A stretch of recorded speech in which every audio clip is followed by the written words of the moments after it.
Hello everyone, welcome to our third character review. Today I want to talk about what might be the most controversial debate in Fire Emblem gameplay, Jill versus Haar in Radiant Dawn. There have been years worth of back and forth on this, which I played a part in.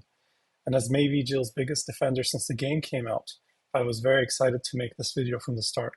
My opinion has changed slightly after all these years, and I want to see what people think about this. There's a perception in the community, in recent years at least, that Jill has been overrated, as demonstrated by some of these screen caps. Although we'll talk about whether she was really overrated or not, maybe she was just a teeny tiny bit. I want to emphasize that there's a fake news epidemic in the gameplay community, just like in real life.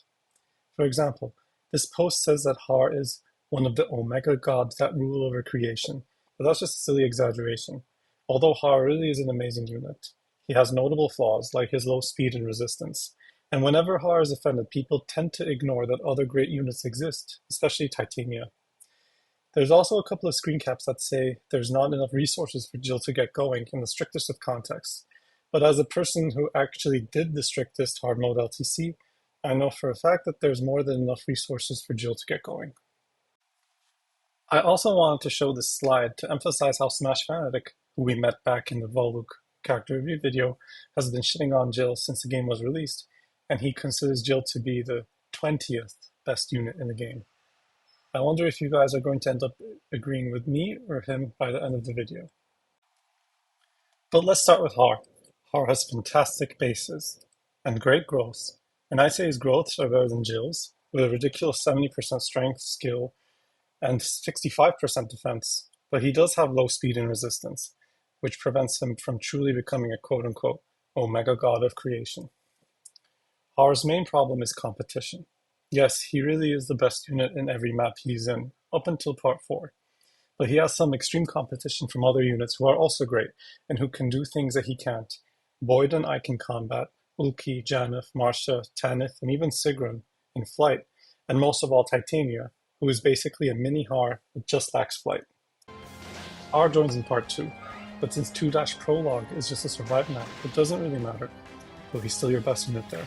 Funnily enough, although Har is your best unit in the endgame, he faces competition there from Elinsha herself, who gets her personal sword, the Emiri, which might well be the best weapon in the game apart from Ragnar, and even then. It has 15 might and functions as a brave sword. Elinsha has stun, higher speed to capitalize on her weapon, so she's significantly better in long-range combat. Har does have the short axe at this point, but without transfers his speed suffers and he can't double the boss. In part 3, Har rejoins in 3-2 and is the best unit overall in the Grail Mercenaries. He's especially dominant in 2 maps, 3-3 and 3-4, in which his flight allows him to skip barriers or ledges, while units like Titania and Oscar are at the complete mercy of these barriers, and can't even progress past ledges at all. You don't get any other flyer until 3-7. His speed is lacking even with transfers, and it's a good idea to give him a speed ring and or use bonus experience to promote Har once he caps a stat or 2 to help fix his speed. Although 3-11 might seem like a flyer's paradise, he's actually quite vulnerable to various mages, especially the Thunder mages, so he can't just fly around and dominate the map like you might think. The main issue with Har, beyond his okay speed and his low resistance, is that he faces fierce competition from other units. Titania can do almost everything he can, and she has higher speed and resistance to boost. Although her physical bulk isn't as good as Har's, once she promotes, she gets access to the Mastery skill Sol, more than compensating for her bulk. Apart from 3-3 and 3-4, Har actually can't do anything that Titania can't. In 3-4, you could use Celerity or pass Ronulf, although I can't recall if he can have both equipped at the same time or not, to help compensate for the lack of Har, though the strategy wouldn't be as easy. Once 3-7 comes around, you get Ulki and Janeth, who are nearly invincible at this point and also provide flight, though Har is still your best option. In 3-11 you get Marcia and Tanith, and even Sigrun, and Marcia and Tanith with investment can be viable alternatives to Har, with much better doubling potential. Once part 4 comes around, Har is still excellent, but his speed suffers and he's not going to be doubling very much without investment, and he does have a lot more competition at this point, though he can still serve you well up until endgame, at which point you generally do have better options. Overall, I think it's fair to give him a 9 out of 10. Now let's move on to Jill. Jill's bases, as you can see, leave much to be desired, and transfers are really important to get her going. Her growths are just okay. Her speed is great though, at 65%. It's important to take advantage of the bonus experience system in the game to increase her other stats and get the bases up to par. That's why just looking at average stats for debates in this game isn't a very good idea, and it can be misleading, since you can have stats well above average without any rigging if you just know how to use the system to your advantage. The main issue with Jill is that her start isn't so great, and her bases mean that she's going to need a good amount of investment, whether that means stat boosters, or experience, or bonus experience, or a combination of all of that, just to get going. Jill's performance varies a lot depending on whether or not you give her transfers. With transfers, it's not as important to give her stat boosters, and she can start dominating as soon as you promote her. The big difference between Jill and Haar is that she doesn't have as much competition, in my view. Whereas Haar is a great unit among other great units, Jill is, with investment, by far the best unit in the Dawn Brigade. So now I'm going back to that Reddit post I mentioned earlier regarding Jill being overrated. Jill really gets going in 3-6, which is what most of the debates around her center on. This is one of the most difficult maps in the game, if not the series, and she's the only unit you have who can completely avoid the swamp and just start killing things and gain truckloads of experience. Now keep these averages in mind because I'm going to be using them in a demonstration that I made for this video. So I conducted this little experiment in which I use a Jill with the exact same level and stats in 3-6 that he suggests, along with Micaiah and Soth, to see how easily I could solo 3-6 with non-transfers Jill with average stats and get to third tier. Well, as you'll see, it was extremely easy and I did it on my first try. In fact, it's better to give her Paragon instead of Beast Foe like this post suggests, so that she can kill Laguz with a Brave Axe, and mostly use it up before promoting to third tier in just a few turns. This strategy is easier in practice than in this demonstration. There's a few reasons for that.